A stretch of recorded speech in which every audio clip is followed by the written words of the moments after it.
আমরা চলে এসেছি মহাকুম্ভে। দেখতে পাচ্ছেন প্রায় 28টার মতন এখানে যজ্ঞকুণ্ড আছে। আচ্ছা, এটা কি মহাকুম্ভ? না, এটা হচ্ছে জয়দেব, বীরভূমের জয়দেব। মানে বীরভূমের জয়দেবে এরকম 28টা যজ্ঞকুণ্ড, তাও আবার মকর সংক্রান্তি অর্থাৎ 14 তারিখে এরকম একটা অনুষ্ঠান। এখানে কি দেখছেন? আসল জিনিস তো ভেতরে ভেতরে যান। চলুন চলুন আপনাদের ভেতরে গিয়ে দেখাচ্ছি। ভিডিওটা যারাই দেখছেন হর হর মহাদেব কমেন্ট করবেন, কারণ ভেতরে আপনাদের এমন একটা কিছু দেখাবো যেটা বাংলা তথা এই বীরভূমের ইতিহাসে একদম প্রথমবার। আপনারা দেখতে পাচ্ছেন প্রবেশ করছেন সেই আশ্রমে যেখানে 14 তারিখ এমন এক যজ্ঞ হবে, যেই যজ্ঞ বাংলায় প্রথমবার হতে চলেছে।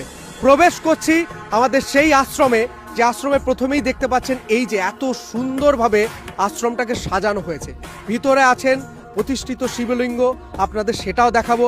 কিন্তু তার আগে এই যে আয়োজনটা চলছে, এটা কিন্তু আমাদের এই বাংলায় প্রথমবার। একদমই সামনে আপনাদেরকে নিয়ে যাওয়ার ব্যবস্থা করছি। বিভিন্ন মানুষজন এই জায়গায় এসেছে।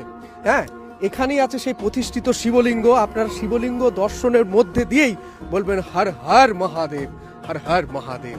দেখতে পাচ্ছেন শিবলিঙ্গ, আর তার সাথে সাথে চারিদিকে স্ট্রাকচারটা দেখেই মনে হচ্ছে যে হ্যাঁ, মানে সেই মহাকুম্ভের মতন কোনো একটা ব্যাপার।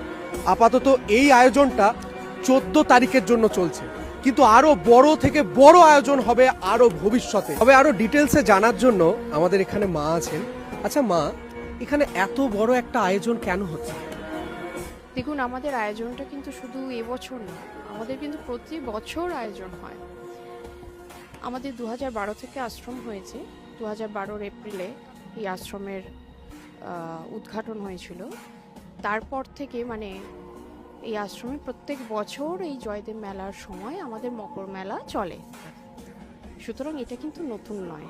হ্যাঁ, এবছরে নতুন একটা শ্রী বগলামুখী মায়ের যজ্ঞ, অষ্টাদশ কুণ্ডীয় যজ্ঞ এবছর 14ই জানুয়ারি বিকেল 5টার সময় আয়োজন করা হয়েছে।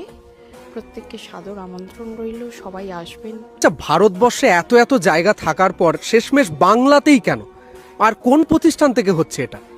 আমাদের মিশনের নাম হচ্ছে সোহম বাবাজি মিশনস। আচ্ছা, সোহম বাবাজি নিজে ওনার প্রতিষ্ঠাতা, আমার গুরুদেব শ্রী শ্রী 1008 সোহম বাবাজি। উনি হরিদ্বার জুনা আখাড়ার মহামণ্ডলেশ্বর নাগা সন্ন্যাসীদের গুরুদেব। তো উনি বাংলা বেছে নিয়েছেন এই কারণে, কারণ বাঙালিদের যে অধ্যাত্ম চেতনা সেটা যাতে হারিয়ে না যায়, বিশ্ব দরবারে তাকে তুলে ধরতে, সেই অধ্যাত্ম চেতনা যাতে যুগ যুগ বেঁচে থাকে, সেই কারণে। কারণ বাংলা হচ্ছে মনীষীদের